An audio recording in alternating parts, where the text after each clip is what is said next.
Perasaan aku kok gak enak ya. Ternyata Mita pernah jadi perempuan malam. Oke, assalamualaikum warahmatullahi wabarakatuh. Nah guys, yang dimana di episode sebelumnya kita mengetahui ya bahwa saat itu Mita mengalami mual-mual dan juga sering muntah ya.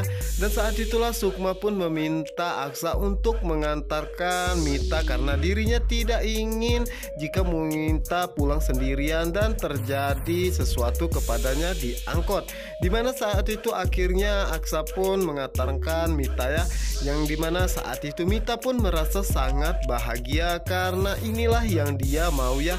Aksa begitu perhatian kepadanya. Setelah Aksa dan juga Mita pergi, dan saat itulah Ibu Intan pun datang menemui Sukma dan menanyakan tentang keberadaan Mita dan juga Aksa saat ini. Dimana saat itu Sukma pun mengatakan bahwa Aksa mengantarkan Mita pulang karena dirinya sangat cemas jika Mita kembali jatuh pingsan jika dirinya naik kendaraan umum. Tentu saja itu membuat Ibu Intan pun merasa sangat terkejut ya guys ya. Sontak saja saat itu Ibu Intan pun mengatakan kepada Sukma, apakah Sukma tidak khawatir jika Aksa hanya mengantarkan Mita sendirian karena Mita adalah bekas wanita kupu-kupu malam. Tentu saja Sukma pun merasa sangat terkejut apalagi dengan Ibu Ira ya guys ya. Dan Ibu Intan pun menceritakan bahwa Patir seperti ini dan dipecat oleh perusahaannya saat itu semua karena Mita. Dan Ibu Intan pun mengatakan kepada Sukma bahwa dirinya tidak ingin jika Sukma mengalami hal sama seperti Patir. Dan di sisi lainnya dimana saat itu Pano pun mengatakan hal yang sama ya kepada Sukma bahwa dirinya juga mendukung jika Sukma untuk memberhentikan dan partner bersama dengan Mita karena dirinya pun mencurigai jika Mita saat ini tengah hamil.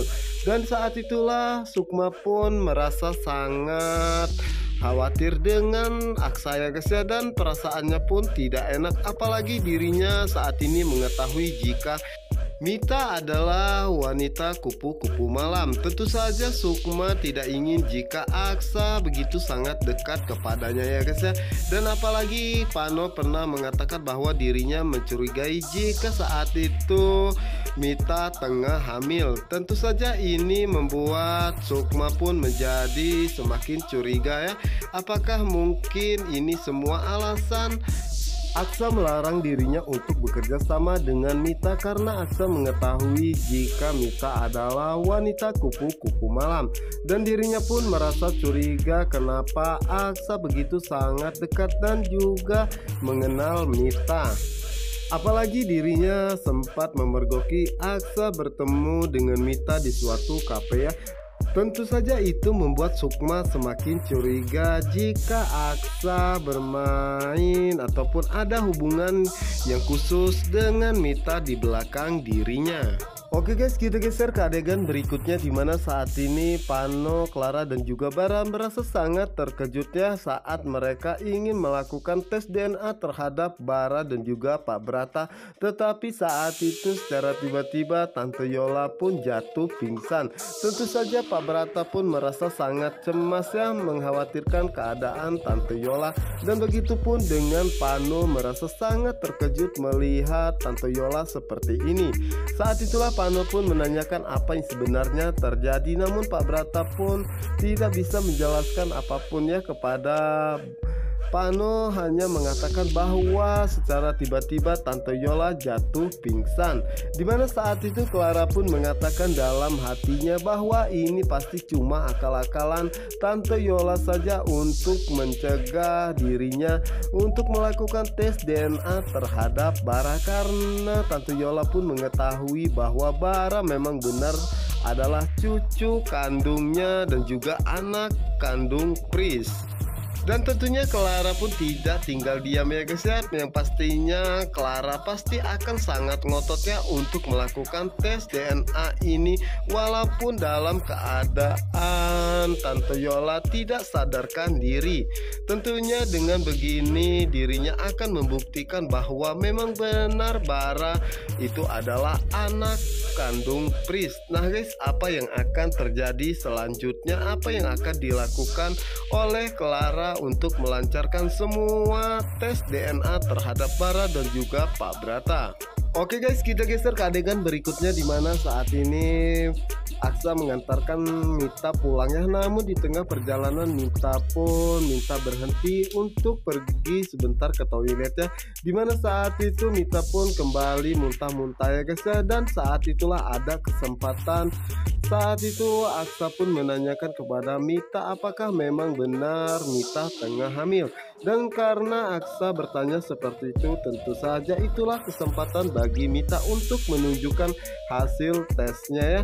Dimana saat itu Aksa pun merasa sangat terkejut saat melihat hasil tes yang dilakukan oleh Mita. Ternyata memang benar Mita hamil. Dimana saat itulah Aksa pun mengatakan bahwa ini bukan anaknya ya, karena dirinya merasa sangat yakin 100% bahwa itu bukan anak dirinya, karena Mita banyak melakukan hubungan dengan pelanggan yang lainnya. Dimana saat itu Mita pun mengatakan kepada Aksa bahwa ini sudah ada bukti, tetapi Aksa masih saja tetap mengelak. Namun saat itu Aksa pun tetap yakin pada pendiriannya bahwa memang benar ini bukan anaknya. Tentu saja itu membuat Mita pun menjadi emosi dan menampar Aksa ya guys ya. Setelah itu Mita pun mengatakan kepada Aksa jika memang Aksa tidak mau bertanggung jawab, maka dirinya lebih baik menghabisi nyawa anak ini dan juga lebih baik dirinya bunuh diri saja. Namun di saat itu Aksa pun berusaha untuk mencegahnya ya guys ya, dan berusaha untuk menenangkan Mita ya, dan mencoba untuk menjelaskannya karena memang benar dirinya pun tidak yakin sama sekali jika Mita hamil anaknya ya. Namun Mita tetap saja memberikan alasan-alasan untuk meyakinkan Aksa ya guys ya, karena dirinya tidak mau jika sampai Aksa tidak percaya kepadanya. Ya dimana saat itu Mita pun merasa sangat senang ya, karena Aksa begitu sangat perdulian dan perhatian kepadanya, apalagi mencegah dirinya untuk melakukan percobaan bunuh diri tersebut. Yang dimana saat ini Aksa pun merasa sangat bingung ya guys ya, dan tidak percaya dengan apa yang terjadi kepada Mita saat ini. Apakah memang benar Mita tengah hamil anak dirinya atau anak orang lain? Tentunya Aksa pun menjadi sangat khawatir jika suatu saat nanti Mita akan mengatakan hal ini kepada Sukma dan dirinya tidak bisa membayangkan apa yang akan terjadi dengan pernikahannya. Nah guys, apa yang akan terjadi selanjutnya? Untuk kalian yang penasaran, jangan lupa saksikan sinetron Cinta Dua Pilihan yang akan tayang kembali tanggal 19 Desember 2022 ya, hanya di SCTV 1 untuk kita semua. Wassalamualaikum warahmatullahi wabarakatuh.